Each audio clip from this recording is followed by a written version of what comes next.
Deserving ആണെന്ന് എനിക്ക് തോന്നുന്നു. പരിചയമില്ല, ഞാൻ പക്ഷേ വിളിച്ചിട്ടുണ്ടായിരുന്നു. അങ്ങനെയല്ല, പ്രേക്ഷകരുടെ തീരുമാനമാണല്ലേ. നമ്മൾ ഓരോരുത്തരും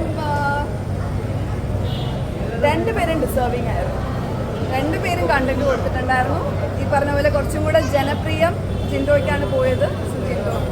ഇപ്രാവശ്യം പലരും PR വർക്ക് കൂടിയതുകൊണ്ടാണ്. PR വർക്ക് എന്ന് പറയുമ്പോഴത്തേക്ക് അത് കാരണം ഒരുപാട് സ്ത്രീകളെ ഡീഗ്രേഡ് ചെയ്തു. സ്ത്രീകൾ എന്ന് പറയുന്നില്ല, പുരുഷന്മാരെ ആണെങ്കിലും PR കാരണം PR എന്താ പറയുക, സത്യം കള്ളമാക്കാനും കള്ളം സത്യമാക്കാനും ഒരുപാട് രീതിയിൽ യൂസ് ചെയ്യുന്നുണ്ട്.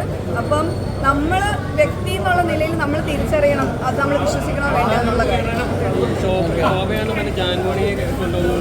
എടാ നമ്മൾ അയ്യോ, അത് ഞാൻ കേട്ടൊരു കാര്യമാണ്. ബിക്കോസ് ഞാനൊരു വലിയ ലിസ്റ്റാണ് കൊടുത്തിരുന്നത്. ജാൻമണീൻ്റെ പേര് മാത്രമല്ല, ജാൻമണി ഞാൻ ഇറങ്ങിയപ്പോൾ മുതൽ ജാൻമണി കയറണം എന്ന് ആഗ്രഹം പറയുന്നുണ്ട്.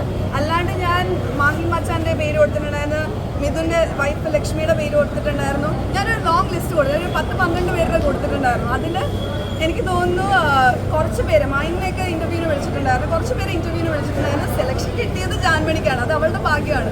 അത് മേക്കേഴ്സിന് അറിയാം ആ ഒരു സീസണിൽ ആരാണ് അതിന് ആപ്റ്റായിട്ട്. ചിലപ്പോൾ മറ്റുള്ളവർ ഷോർട്ട് ലിസ്റ്റ് ചെയ്തിട്ടുണ്ടാവും, അടുത്ത സീസണിലേക്കായിരിക്കാം, ഒന്നും എനിക്കറിയില്ല. അപ്പം അതിൽ നമുക്ക് നമ്മൾക്ക് ഒരു നല്ല കാര്യം ലൈഫിൽ പറ്റി എങ്കിൽ നമ്മൾ നമ്മുടെ സുഹൃത്തുക്കളെ സപ്പോർട്ട് ചെയ്യില്ലേ, ഹെൽപ്പ് ചെയ്യില്ലേ, അതേ ഞാൻ ചെയ്തുള്ളൂ. അപ്പം എനിക്കൊരു ബാഡ് എക്സ്പീരിയൻസ് വന്നിട്ടില്ല. അതുകൊണ്ട് ഒരു ലിസ്റ്റ് ഓഫ് ബിക്കോസ് മേക്കേഴ്സ് നമ്മളോട് ചോദിക്കാറുണ്ട്, ഓരോ കണ്ടസ്റ്റൻസിൻ്റെ അടുത്തും ചോദിച്ചിട്ടുണ്ടാവും, എല്ലാവരും കൊടുത്തിട്ടുണ്ടാവും അങ്ങനത്തെ പേരുകൾ. അപ്പം അതിനകത്ത് അവർക്ക് പെർഫോമൻസ് അനുസരിച്ച് അവർക്ക് എൻട്രി കിട്ടി, അത്രേ ഉള്ളൂ. Thank you.